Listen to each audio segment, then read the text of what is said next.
Hi from me, Lauren Jaffe, and welcome to another episode of Derech Erezt. It can be very difficult to talk about the Holocaust when roughly 11 million people perished, 6 million being Jewish people. To say how many Holocaust survivors are left in the world is tricky, but their stories never fade. Today we chat to the movie makers behind the movie I Am Here, based on a 100-year-old Holocaust survivor Ella Blumenthal's life. And we get to know the organization Together We Remember. The Holocaust Foundation and Museum in Israel is known as Yad Vashem. And these are two words that are taken from the prophet Isaiah. Yad Vashem means a monument and a name. What is the meaning of this, and why was this particular title chosen? The former chief rabbi of Israel, Rabbi Yisrael Meir Lau, who was the youngest survivor of Blumenthal camp, explained as follows. After he had survived and he left Europe and came to Israel, everybody told him that he should read the diary of Anne Frank. For years they told him it was a fantastic book and he should read it. And eventually he did read it. And he said that he was very disappointed. Where was the suffering? Where were the camps? Where was the murder? It was a story about people who were hiding away from the Nazis. But it didn't really speak to the type of suffering that he had gone through. And he couldn't understand why it was such a bestseller. And then it dawned on him. The Holocaust is just too massive to comprehend. When we speak about 6 million Jewish people, that number doesn't make sense to us. But what we can deal with is a single person, one person and their story.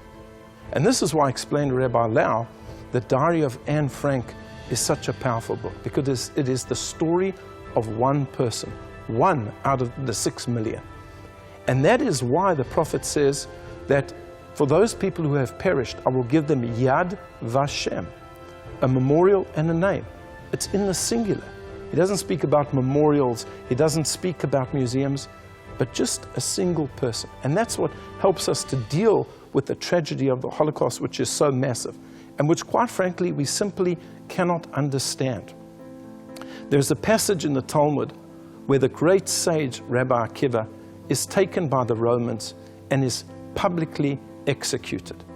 And at that time, our sages tell us, the angels in heaven were crying and they were saying to God, is this how a righteous person is treated? Is this how he deserves to die, having his skin flayed off? And God said, enough. I don't want you to speak any further. If you ask me any further questions, I will turn the world back into chaos. We don't understand this suffering. It doesn't make sense to us. But where does it come down to? It comes down to fear and loathing of the other. There is us, and then there are the other people. The people who don't look like us. The people who don't think like us. The people who have a different religion and a different belief and live in a different country. There's always fear of the unknown. They're not the same as us. They're lower than us. They're less than us. And this is something that the Talmud addresses. And it asks the fundamental question. If we look at the account of creation, we will see that in creation, every animal was created in two. There was a female, there was a male, there were a whole lot of different species. And yet the human being was created as a single person. And from that single person, all of humanity came. Why did God create mankind in that way? And the sages tell us so that one person will not say, my father was greater than your father. My ancestor was greater than your ancestor. Nobody can say that. We all come from the same source. We are all human beings. And once we begin to hate people, hatred turns into violence. Violence turns into murder, and ultimately into genocide. When we think about the Holocaust, it's an opportunity for us to face ourselves, to look at ourselves, and to realize that everybody else in the world deserves a chance, and that they are no better and no worse than we are.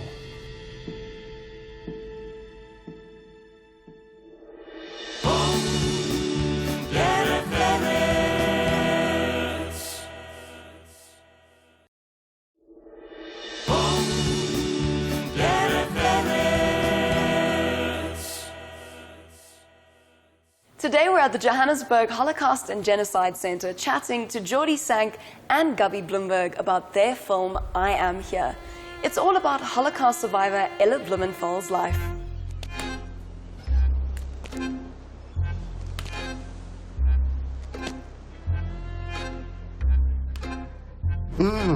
I don't need any perfume. Any Chanel number 5.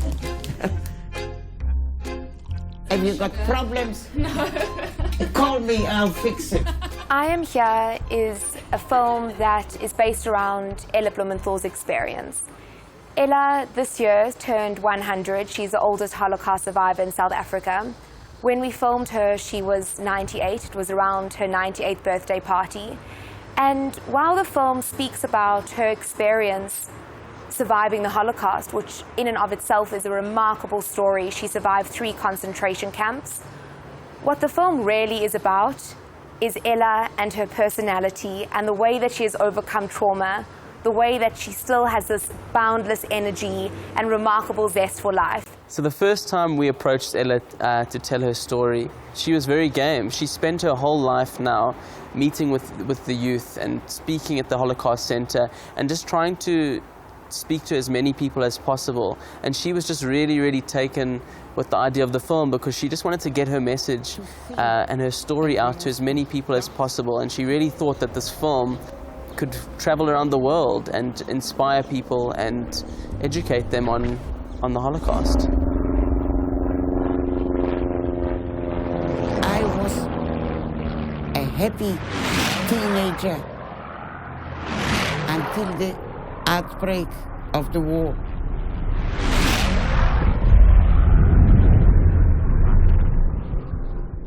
The filming process was really intense. I think there were very high highs and low lows. It was difficult for Ella to share her story. She really opened up to us in a way that she hasn't done before. She was so open and so raw and so honest. And she said to us that she felt that we were hearing her story, that we were listening to her story and validating her memories. Another thing that was remarkable about filming her is the resilience that she shows, not just only in the stories that she tells about surviving the concentration camps, but even on set, she just has this stamina that is never ending. And learning those messages on set, both sides, seeing her being so vulnerable with her story and seeing her have this boundless energy, it just was a privilege to witness. We had to wear armbands on the sleeve of the outer garment. We had to hand over our radios. Food was rationed. Curfew was imposed. All the Jewish schools and synagogues were closed. Very early on, we started to experiment with black and white stock footage, and we felt that the way that Ella tells her stories, we just felt that the stock footage really didn't do her story the justice that it deserved. So we started to experiment with different mediums, and one that we really, really landed on and loved was animation. And we thought it's so dynamic because it allows you to see Ella's stories from her point of view and to walk alongside her and go on this journey. And we thought it was also fantastic because it really appeals to a younger audience who've grown up watching animations. And we thought, there's no better way to connect with the youth and for them to understand and engage with the Holocaust than to go on this journey with Ella and not just hear her telling her stories, but actually see the stories play out in front of them and feel her emotion throughout. Jews go underground and hide in cellars and bunkers. Turn every building into a fortress.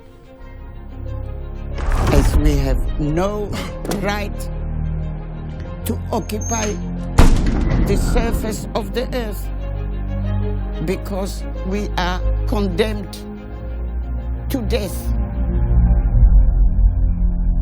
The Holocaust is a compulsory part of the South African curriculum.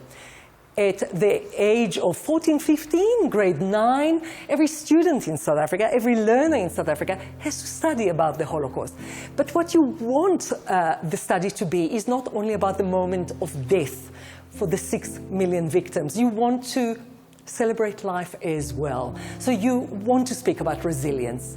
You want to speak about choices. You want to speak about the small events in each survivor's life, because it wasn't 6 million, it was one by one of the victims. And that is Ella's family. Only her and her cousins survived. And it wasn't she survived, the moment of survival. It was a minute by hour, by month, by year of survival. And this is what we're trying to do with the curriculum, with the museums, but this is what the film also achieved. There's so many messages to take away from the film, but I think two in particular. One is preserving the memory of the Holocaust, which is incredibly important with the last generations of survivors. But I think the second message is for us to all see how Ella lives her life, and to take sort of a page from her book and to see how we can sort of live our lives with joy, zest and hope for the future like she does. And I think we've all dealt with our fair share of trauma. We've all been through COVID. It's impacted people in different ways. We've all been through different things in our lives, and to look at this woman who's really just sort of risen from the pits of hell and survived it all, and she's able to smile each day, I think that's just incredible, and that's something that we can all inculcate in our own lives. Geordie and I both went to Jewish day schools where we learned about the Holocaust. Filming Ella really took that understanding to a deeper level. In the film, Ella speaks about being in Warsaw during the Warsaw Uprising, and after the Warsaw Uprising, when Warsaw was set on fire, to push out residents that were in hiding. And the way that she describes this event, and you see it in the animation, she describes the smell of the burning feathers from the down duvets. She describes still being able to see it in front of her. And just that, the smell, the bodily, visceral reactions that she described really brought it home for me in quite a scary and real way. And I also think something that is very unsettling is the way that Ella describes the situation before the war, the murmurings of anti-Semitism, the underlying atmosphere of othering, of xenophobia. And Ella says that she sees that happening again today. That made it really real, and it made me take a moment and look around today to see what's happening. And it's not only anti-Semitism that we need to be speaking about, it's all forms of othering, it's all forms of xenophobia, of fear of other people, and the way that that it's easy to treat people differently. And if we don't speak up about it, it will happen again, it is happening again. And that is why it was important for us to make this film, was that this film can be a catalyst to speak about all forms of othering and the dangers of discrimination. The hatred is not only for Jews. There's wars, different tribes, different beliefs. The hatred, that's what's causing all the problems in the world. So we must love people around us. It's not just the harrowing moments that really helped me connect to Ella and what she'd been through. I think also a lot of the film is focused on the present day and what Ella does now, and how she's sort of able to look forward into the future. And I think for me, that was some of the most incredible moments and inspiring things for me, because seeing her bake challah with her daughter, or seeing her light Shabbat candles, or even just walking on the promenade or swimming in the swimming pool, she lives this life of love, and she doesn't harbor any hate. And I just hope that I can live my life with just a little ounce of the hope and zest for life that she has. It hasn't been easy, but I feel now that it's off my heart. It's a piece out of me. Part of my life is now with you. So don't forget it. The Derech Erezt of our film is to really preserve the memory of the remarkable Ella Blumenthal, not just in her incredible spirit and the way she lives her life, but also in connecting to the younger generations and people that might have difficulty engaging and being able to sort of take a personal look into the life of a Holocaust survivor.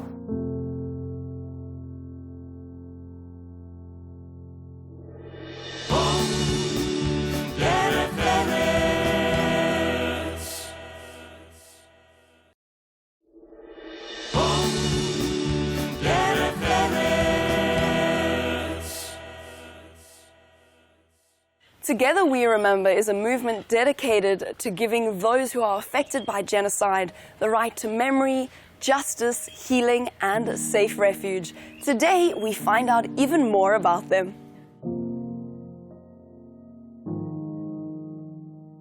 So the origins of Together We Remember start back in my childhood, as all four of my grandparents were Holocaust survivors. And when I was 13 years old, my grandpa thought it was time to bring me to Mauthausen, the concentration camp in Austria that he survived. And so there I was with him, walking, arm in arm. And that is what I look back on as my moment where I sort of woke up as a young person, as a social justice advocate. I became self-aware of my own existence and my own responsibility to fulfill the promise of never again, but also Le Dor Va Dor, from generation to generation when it comes to how we remember the past and what we do with that memory. I went on the March of the Living when I was 17 years old. My grandpa was one of the survivors on the trip. The March of the Living brings young Jewish kids from all over the world to Poland to witness the camps and the Holocaust and what happened, but then also to Israel to sort of, celebrate, we're still here, we're alive. And that all leads to when I was about 20 years old on my college campus at Duke University in North Carolina. My grandpa passed away at the blessed age of 86, but he passed away nonetheless. And that was for me my Le Dor Va Dor moment, my moment of, all of this intergenerational learning and wisdom, what do I do with it? And so Jewish and Muslim students on my college campus were hardly seeing eye to eye. And an idea came to my mind to do a 24-hour name reading ceremony on Yom HaShoah, on Holocaust Remembrance Day, to unite our communities. But if we read the names of just victims of the Holocaust, that would not feel as inclusive to everyone beyond the Jewish community. So I said, what if we acknowledge the victims of different genocides and atrocities throughout history? So when we say never again, everyone on our campus and our community knows we mean it for all of us. And that was how Together We Remember was born, because in those moments, we witnessed the power of inclusive acknowledgement of different genocides and atrocities. And I witnessed survivors from different groups coming together, and it was just like this unleashing of solidarity and love for each other's groups and allyship. Fast forward, about 5 years later, I decided to quit my job in corporate America and commit myself to building Together We Remember full-time as a nonprofit, imagining what if we could organize these sorts of remembrance vigils all over the world at the same time, stream them on social media, and put young people at the center of the work, because I believe young people are not just students of history, but they can be shapers and makers of history as well. And that's how Together Remember was born. And in the years since, we've done hundreds of these programs in countries all over the world, from active conflict zones, schools where recent shootings had happened, attacks here in the United States, as well as overseas. And we built a coalition of 17 different Holocaust and genocide museums. And I'm very happy and grateful to say that 3 of our members are part of the South Africa Holocaust and Genocide Foundation. So the 3 Holocaust museums in South Africa are part of our community, and we owe a lot to to our international growth, to our friends in South Africa. Donkik Milena, perished in the Kosovo War. Kagarama Bluefire, perished in the Rwandan genocide at the age of 28. Samjik Ajet, perished in the Bosnian genocide at the age of 28. So what's the meaning of a name? For me, it means multiple things. First and foremost, I think in Jewish tradition, it's so important for our people to have a final resting place, right? To be buried, to have a tombstone, to have rocks that we can place on it to say, we remember you. We know that you were here. You were a real person. You mattered in this life. And your legacy, Lador Vador, right, from generation will continue. For so many people who endure genocide, especially our people, so many folks are buried in mass graves, nameless. We don't even know where many of them are. So by reading names, even just for a few moments, we kind of bring that idea back, that for that 5 or 10 seconds, the way the voice carries and the sound bouncing around in your community, in my campus community, the community becomes the resting place. Our souls, our hearts become the resting place. And it's not just the Jewish people doing that, it's everyone in our campus, in our community. And so from like a borderline spiritual perspective, that is to me part of the significance of reading names, is really honoring people with the humanity that they always deserved in memory. The way I think about Derech Eretz is, what is the greatest gift that we can give to the people of today and the next generation, the generations to come. And both Together Remember and me personally, I feel like the greatest gift that we've been able to give and continue to give to the world is this new way of exploring collective memory work, that we can remember together, we can go beyond the specific trauma of the Jewish people and find the ways that it connects to the trauma of others and work on making Never Again a reality together in allyship with each other. That is a shift that has happened in the last, some number of years, and we've been a big part of that. And I try to be an embodiment of that because of, the fact that I am personally connected to the Holocaust through my grandparents, that I am, a young Jewish person who's about to hopefully, I recently was married and I'm going to be raising a family. And ultimately the task before us is to integrate as much of this trauma as we can and kind of put it to peace to prevent having to transmit it to future generations, because that means we're just passing that on, right? So Lador Vador is not in itself a good thing. It's what we do with Lador Vador. It's how we give Lador Vador meaning, right? What are we transmitting to the next generation? Is it our trauma, or is it our healing? Is it our mandate to live the best lives that we can possibly live in Derech Eretz, in Tikkun Olam, repairing the world, and hopefully future generations will be grateful to us for having done much of the work, and they will also continue that which we don't finish, because we know we don't have to finish it all, but we definitely have to continue it. Well, we've come to the end of the show for this week's episode of Derech Eretz. As always, we'd love to hear from you, so please send us a Facebook message at Derech Eretz Connect. From me, Lauren Jaffe, and the Derech Eretz team, have a beautiful week.